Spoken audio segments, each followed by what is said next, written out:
どうも、底辺アクアリスト黄昏です。最近寒くなってきて、家の水槽の水温が20度を下回りそうになったんで、ヒーターを設置することにしました。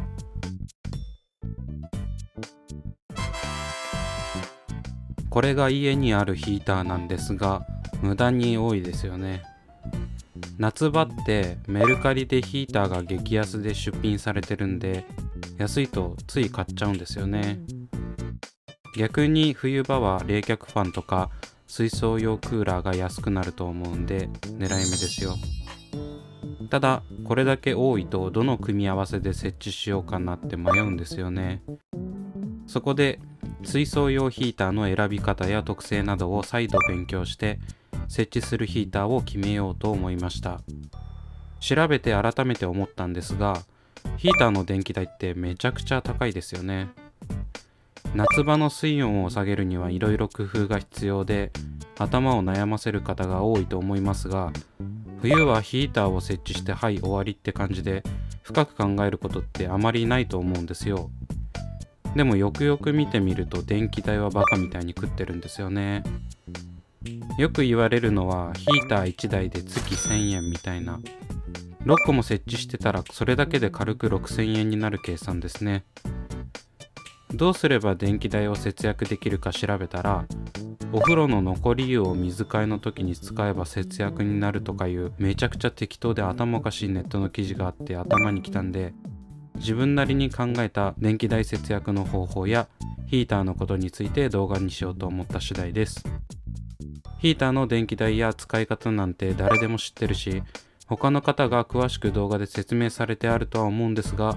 皆さんの知らないことが一つでもあるかもしれないんで、このまま見ていってくれると嬉しいです。まず水槽を温めるのに必要なものとして、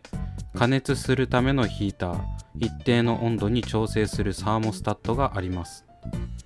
よく初心者が間違える点としては、サーモスタットにつなげないといけないヒーターを直接使用して水槽の水がいい湯加減になることです。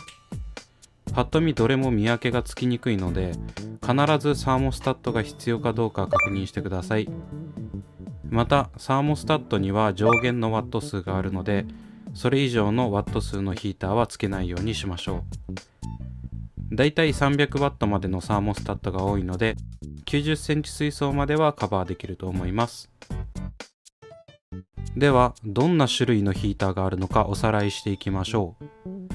一番スタンダードなのは温度を管理するサーモスタットと交換用ヒーターの組み合わせです。だいたいサーモスタットが2000円、交換用ヒーターが1500円から2000円程度なので、揃えるには4000円ほどかかります。メリットとしてはいろんなワット数に変更できることや、故障した際に交換用ヒーターだけを交換すればいい点です。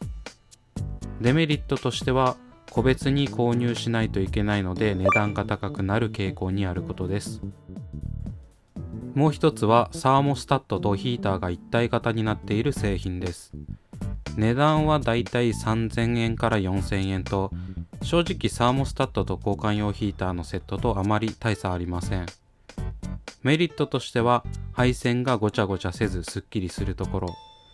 デメリットとしてはヒーターが故障すると全て買い直さなければいけないことやワット数が変更できないことです。最後はオートヒーターです。これは一定の温度に水温を自動的に合わせてくれるヒーターです。だいたい26度に合わせる商品が多いと思います。値段は一番お手頃で1500円から2500円程度で購入できます。メリットとしてはサーモスタットがないので隠す必要がないことと安価なことです。デメリットとしては温度調節ができないことです。この3つの中ではオートヒーターが安価で手を出しやすいですが、熱帯魚が病気になった時に水温を上げて治療したり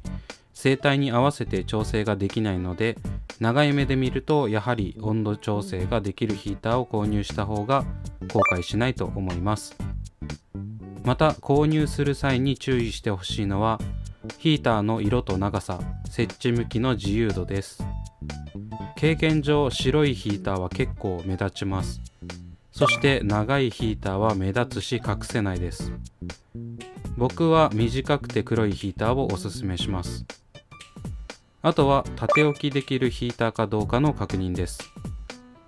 一般的なヒーターは必ず横向きにセットしないといけません。隠すために縦に設置している方もいますが、故障の原因になったり、水位が下がってヒーターが露出する危険性があるので、絶対にしないようにしてください。特に水替えの時は水位が急激に下がるんで、できるだけ低い位置に設置するようにしましょう。縦置きできるヒーターもありますが、基本的に縦置きはおすすめしません。続いてはワット数による水槽の適正サイズです。適正ワット数は以下の表を参照してください。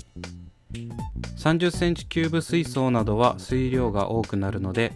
最低でも75ワットは必要になってきそうですね。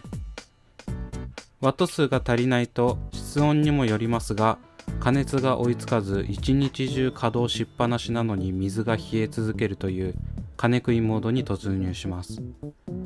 なのでワット数には余裕を持たせておいた方がいいかもしれません。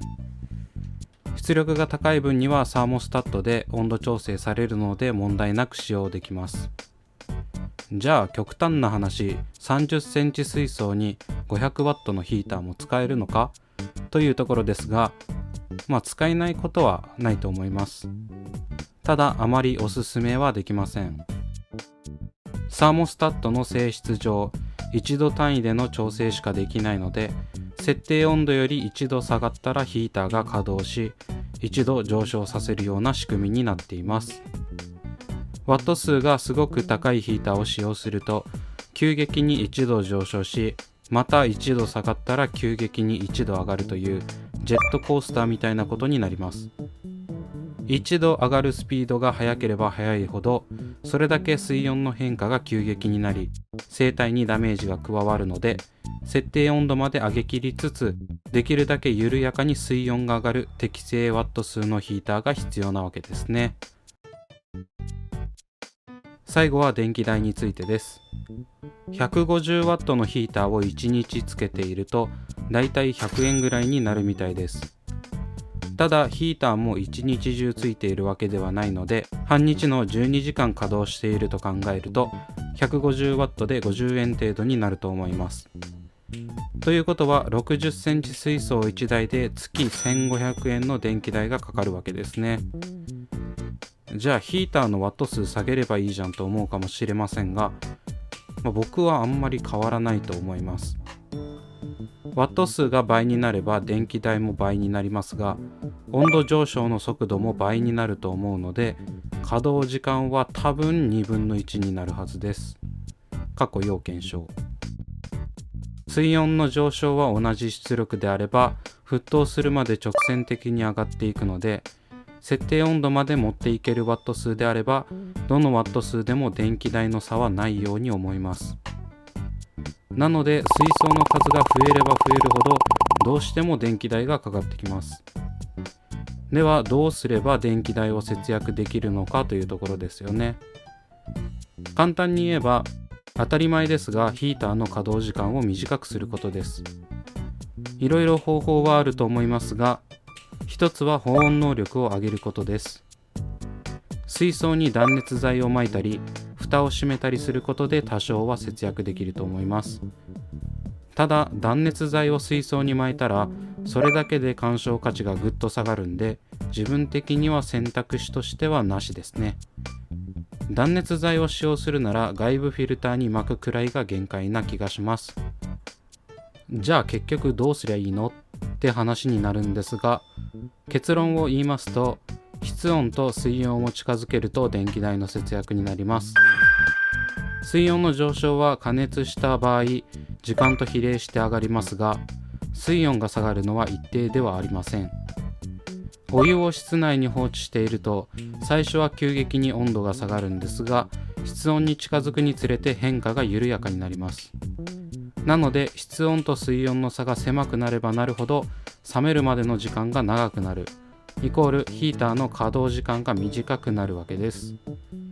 ということは室温を上げるか水槽の設定温度を下げることが電気代節約につながるというわけですね。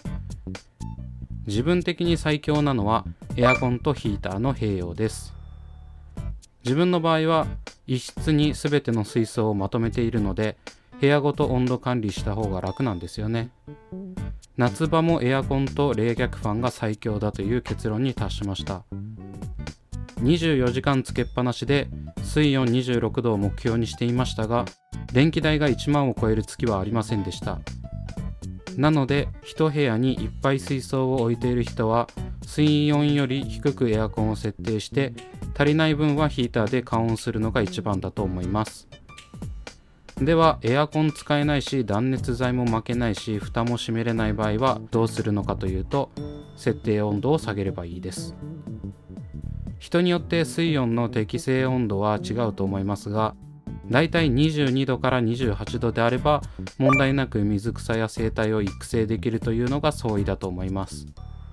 基本的に26度が理想と言われていますが、僕はそんなに必要ないかなと思っています。特にレッドビーシュリンプなどは高水温には弱いだけで22から24度くらいがいいという方が多いです。熱帯魚はもう少し高い方がいいかもしれませんが、今年の2月から4月に24度で設定していても何の問題もありませんでした。設定温度を2度も下げればそれだけヒーターの稼働時間も短くできるので、生態にもよりますが常時26度は必要ないというのが自分の結論です。アロワナなどは28度くらいがいいみたいなんで、そこはしょうがないです。そういった意味でも温度を変更できないオートヒーターは初期投資は安く済みますがランニングコストが高くなるのでおすすめしません。きっと26度より2度下げれば1000円なんてワンシーズンで節約できるでしょうしね。簡単な方法ですが、これだけで少しは電気代を抑えられるかと思います。検証はしていないので間違っている点などあればご指摘いただけると嬉しいです。というわけで今回はここまで。Twitter と Instagram もやっておりますのでそちらも見ていただけると嬉しいです。チャンネル登録、高評価、コメントお待ちしております。動画制作の励みになりますのでぜひ。それではご視聴ありがとうございました。